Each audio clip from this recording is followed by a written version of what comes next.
নমস্কাৰ বন্ধু-বান্ধৱীসকল জ্ঞান শক্তি এডুকেশ্যন চেনেলটোলৈ আপোনালোকক স্বাগতম জনাইছোঁ। আজি আপোনালোকৰ মাজলৈ লৈ আহিছোঁ এডিআৰই গ্ৰেড 3 আৰু গ্ৰেড 4ৰ কাৰণে যথেষ্ট গুৰুত্বপূৰ্ণ কেইটামান কুৱেশ্যন টাইম এণ্ড ৱৰ্কৰ আপোনালোকে হয়তো সকলোৱে জানে এক্সাম নিচেই ওচৰত, সেইবাবে আপোনালোকৰ মাজলৈ লৈ আহিছোঁ। সকলো শেষলৈকে চাই থাকিব। ভিডিঅ'টো যদি ভাল লাগে ভিডিঅ'টো প্লিজ লাইক কমেণ্ট আৰু শ্বেয়াৰ কৰিবলৈ নাপাহৰিব। প্ৰথমে কনচেপ্টটো বুজি লওঁ বন্ধু-বান্ধৱীসকল। টাইম আৰু ৱৰ্ক এই দুয়োটা হৈছে আমাৰ ইটোৱে ইটোৰ ওপৰত ওলোটা হয়। ঠিক আছে, মনত ৰাখিব যে এক্সাম্পল হিচাপে বুজাবলৈ চেষ্টা কৰিছোঁ। ৰামে এটা কাম এদিনত দুটা কৰিব পাৰে। ঠিক আছে, ৰামে এটা কাম এদিনত দুটা কৰিব পাৰে, কিন্তু ৰীতাই এটা কাম এদিনত অনলি এটাহে কৰিব পাৰে। কিন্তু ৰাম অলপ কামত ফাষ্ট কাৰণে দুটা কৰিব পাৰে আৰু ৰীতা এলেহুৱা কাৰণে এটাহে কৰিব পাৰে। কিন্তু এসপ্তাহত কি কৰে ৰামে? আপোনাৰ এসপ্তাহত কেইটা কৰিব? 14টা কাম কৰিব আৰু ৰীতাই কেইটা কৰিব? 7টা কামে কৰিব। ঠিক আছে, মনত ৰাখিব যে ইয়াৰ পৰা আপোনালোকে হয়তো বুজি পালে যিটো ক্ষেত্ৰত আমি কামটো আমাৰ বেছি হৈছে তাত আমাৰ টাইমটো কিন্তু কম লাগিছে। যেনে ৰামৰ ক্ষেত্ৰত কি হৈছে? আপোনাৰ টাইমটো আমাৰ কম লাগিছে আৰু কাম আমাৰ বেছি হৈছে, হয়নে? আৰু ৰীতাৰ ক্ষেত্ৰত কি হৈছে? আমাৰ কাম আমাৰ কম হৈছে কিন্তু টাইম আমাৰ বেছি লাগিছে, হয়নে? আপোনালোকে হয়তো সকলোৱে বুজি পালে। এইটোৱে হৈছে আমাৰ বেছিক কনচেপ্ট। আৰু ইয়াৰ পৰা আমি জানো যে টাইম আৰু ৱৰ্ক দুয়োটাই আপচমে উল্টা হয়। ঠিক আছে, মনত ৰাখিব। আৰু ভিডিঅ'টো এতিয়া আৰম্ভ কৰোঁ। ভিডিঅ'টো হৈছে যে প্ৰথম কুৱেশ্যনটো চাব। মই দুটা মেথডত বুজাই দিম, এটা ট্ৰেডিশ্যনেল মেথড আৰু এটা আপোনাৰ আমি শ্বৰ্টকাট হিচাপে যিটো ব্যৱহাৰ কৰোঁ। ঠিক আছে, প্ৰথম কুৱেশ্যনটো হৈছে A 10 দিনত এটা কাম সম্পূৰ্ণ কৰিব পাৰে আৰু B 15 দিনত সম্পূৰ্ণ কৰিব পাৰে সেই একেটা কামেকে। কিমান দিনত দুই মিলি A এটা কাম সম্পূৰ্ণ কৰিব? আপোনালোকে হয়তো অলৰেডি গম পাই গ'লে যে A এটা কাম কিমান দিনত কৰিব পাৰে? 10 দিনত, মানে আপোনাৰ 1/10। মানে আপোনালোকে গম পালে অলৰেডি টাইম আৰু ৱৰ্ক উল্টা হয়, হয়নে? আৰু B আপোনাৰ কিমান দিনত কৰিব পাৰে? B আপোনাৰ 15 দিনত কৰিব পাৰে, মানে 1/15। ঠিক আছে, এইটো যদি আমি ট্ৰেডিশ্যনেল মেথডত কৰিবলৈ চেষ্টা কৰোঁ, A + B কিমান হ'ব? আপোনাৰ 1/10 + 1 কিমান হ'ব? আপোনাৰ 15 হ'ব। আৰু ইয়াৰ এলচিএম ল'লে কিমান হ'ব বন্ধু-বান্ধৱীসকল? ইয়াৰ যদি আমি এলচিএম লওঁ 30 হ'ব, হয়নে? 30 হ'ব।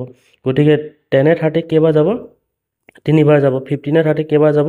প্লাছ 2বাৰ, মানে কিমান হ'ব? আপোনাৰ 5/30। গতিকে ইয়াক আমি কেঞ্চেল কৰিলে কিমান হ'ব? 6 ডেজ। আমি অলৰেডি গম পালোঁ ইয়াতে 6 ডেজ হ'ব, হয়নে? মানে 1/6 হ'ব, হয়নে? 1/6 হ'ব মানে 6 ডেজ। মানে আপোনালোকৰ হয়তো ইয়াতে অলৰেডি দেখা গৈছে যে টাইম আৰু ৱৰ্ক দুয়োটাই উল্টা হয়, হয়নে? আৰু এতিয়া আমি শ্বৰ্টকাট ফৰ্মত কৰিবলৈ চেষ্টা কৰিম। প্ৰথমে আপোনালোকে কি কৰিব?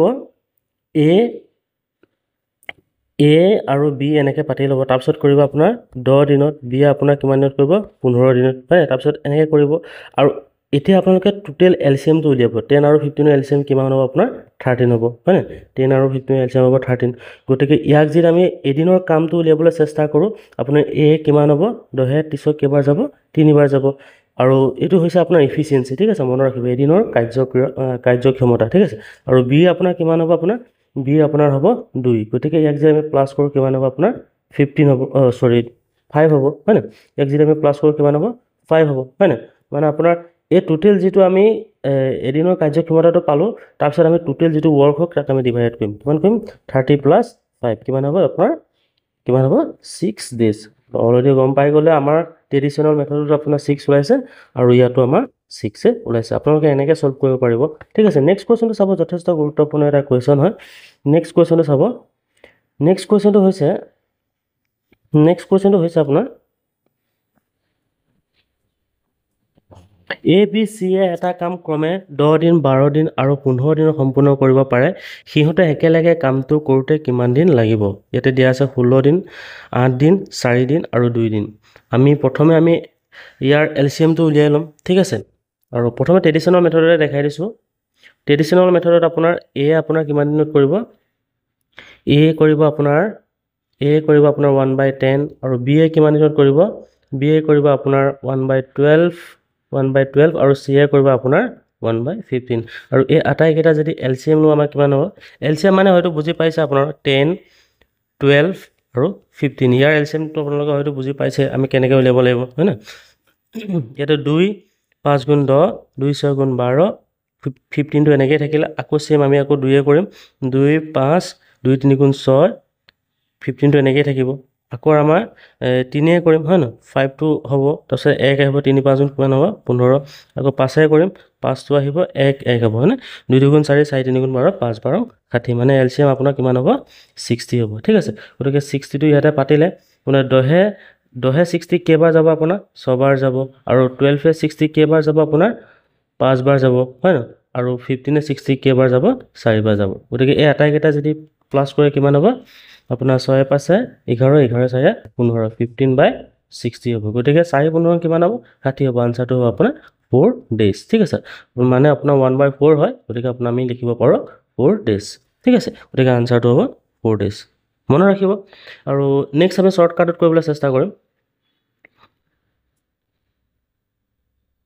শৰ্টকাটত চাব যে এ বি আৰু চি এই তিনিজন আপোনালোকে এনেকৈ পাতি ল'লে ঠিক আছে তিনিজন পাতি লোৱাৰ পিছত আপোনালোকে কি কৰিব এ আপোনাৰ কিমান দিনত কৰিব আৰু ইয়াৰ এফিচিয়েঞ্চি আমি অলৰেডি গম পালোঁ টোটেল ৱৰ্কটো আমি গম পালোঁ এলচিএমটো আমাৰ কিমান হ'ব 60 হ'ব এ আছিলে আপোনাৰ কিমান এ আছিলে 10 বি আছিলে 15 চি আছিলে বি আছিলে আপোনাৰ 12 বি আছিলে 12 চি আছিলে 15 হয়নে গতিকে ইয়াৰ এলচিএম হ'ব আপোনাৰ 60 আৰু ইয়াৰ এদিনৰ কাৰ্যক্ষমতাটো কিমান হ'ব এ আপোনাৰ 6 হ'ব আৰু বি আপোনাৰ কিমান হ'ব 5 বাৰ কিমান হ'ব 60 হ'ব আৰু চি আপোনাৰ কিমান হ'ব 4 15 60 আৰু এই আটাইকেইটা যদি যোগ কৰোঁ কিমান হ'ব আপোনাৰ 15 হ'ব এই 15টো আমাৰ টোটেল আপোনাৰ কি হয় কাৰ্যক্ষমতা মানে এদিনৰ কাৰ্যক্ষমতা হয় ঠিক আছে আৰু এই এফিচিয়েঞ্চিটো আমি কি কৰিব লাগিব টোটেল ৱৰ্কটো গ্ৰহণ কৰিব লাগিব ডিভাইডেড বাই আপোনাৰ কিমান হ'ব 15 আৰু 15 60 কৰিলে কিমান হ'ব 4 days এইটোৱে হৈছে আমাৰ আনসাৰ ঠিক আছে আৰু ভিডিঅ'টো যদি ভাল লাগিলে ভিডিঅ'টো প্লিজ লাইক কমেণ্ট আৰু শ্বেয়াৰ কৰিব নাপাহৰিব আজিলৈ ইমানতে ৰাখিলোঁ পুনৰ লগ পোৱাৰ আশাৰে ধন্যবাদ জয় আই অসম জয় হিন্দ